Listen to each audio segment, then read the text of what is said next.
This is IGN.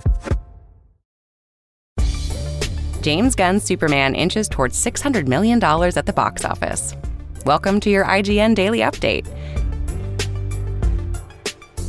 But first, Breaking Bad and Better Call Saul alum Bob Odenkirk says he's open to returning as the infamous Jimmy McGill, aka Saul Goodman, but a lot of pieces would need to fall into place first. Odenkirk spoke about what it would take for him to step back into Saul Goodman's colorful suits during a recent interview with Today. Although he admits he'd be open to reprising his role for yet another spin-off from creator Vince Gilligan's legendary crime drama television series, the actor warns fans that the events of Better Call Saul's finale will go unchanged. Although the role will always remain an important part of his career, the star admits that Saul, as well as Nobody and Nobody 2's Hutch Mansell, can be difficult characters to play. He clarifies that he would be open to returning as Hutch for third or fourth entries in the Nobody series, and Saul isn't off the table either. However, Odenkirk says whether Breaking Bad fans get more from Better Call Saul is up to Better Call Saul's creators, and it might be a bit of a long shot. Vince Gilligan and Peter Gould created that show, he adds. There are some of the best writers who ever worked in TV. So if they were to think of something in that world, of course I would do it. He continued, pouring cold water on the chances of more from the world of Breaking Bad, but I don't think so. I think they've all moved on to some more amazing projects that you'll soon see.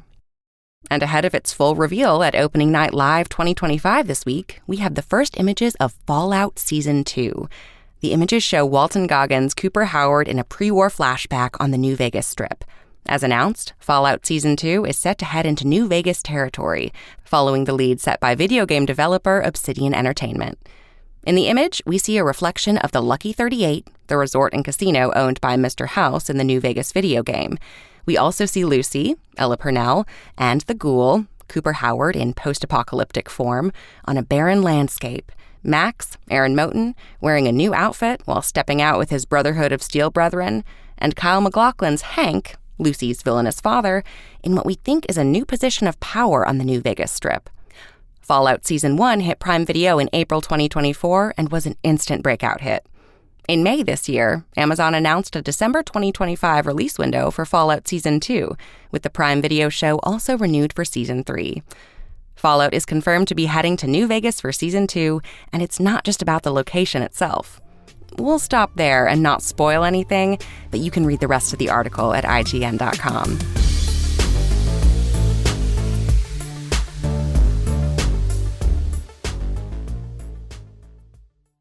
Superman has inched towards the $600 million mark at the global box office after 6 weekends in theaters and the home digital release of the DC Universe Kickstarter.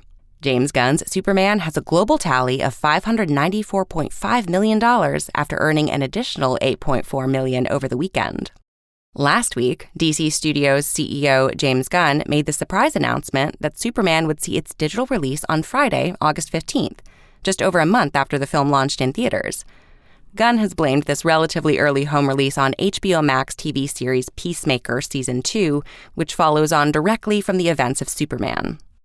Is $600 million good enough for DC Studios and parent company Warner Brothers? Warner Brothers said last week that Superman is the highest-grossing Superman film in the U.S., with more than $331 million at the domestic box office, and is also the largest-grossing Superman film year-to-date.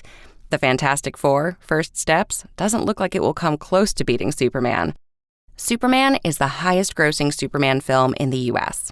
Zack Snyder's 2013 DCEU Kickstarter Man of Steel made $291 million at the domestic box office, well behind Superman's North American haul. But Man of Steel, starring Henry Cavill as Superman, did much better internationally, bringing in $379.1 million for a global total of $670.1 million, a figure Superman almost certainly won't beat. Gunn has offered his thoughts on why Superman is doing better in North America than internationally. Indeed, the disparity is bigger when you adjust these figures for inflation. Does any of that matter? Gunn has said rumors surrounding exactly how much money Superman needs to make in order to be considered successful are wide of the mark.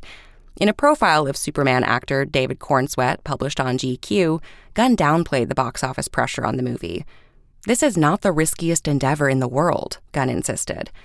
Gunn then called the $700 million figure that had been touted online as the minimum Superman needs to make during its theatrical run to avoid flop status as just complete and utter nonsense, but admitted there is, of course, some pressure on the movie to deliver for Warner Brothers. Is there something riding on it? Yeah, but it's not as big as people make it out to be, Gunn said. They hear these numbers that the movie's only going to be successful if it makes $700 million or something, and it's just complete and utter nonsense. It doesn't need to be as big of a situation as people are saying. That's your IGN Daily Update. My name is Sarah McAfee, and if you want more news on your favorite games and entertainment topics, make sure to visit us at IGN.com. You can also download our free app on your phone or console and subscribe to our weekly podcasts through the podcast service of your choice.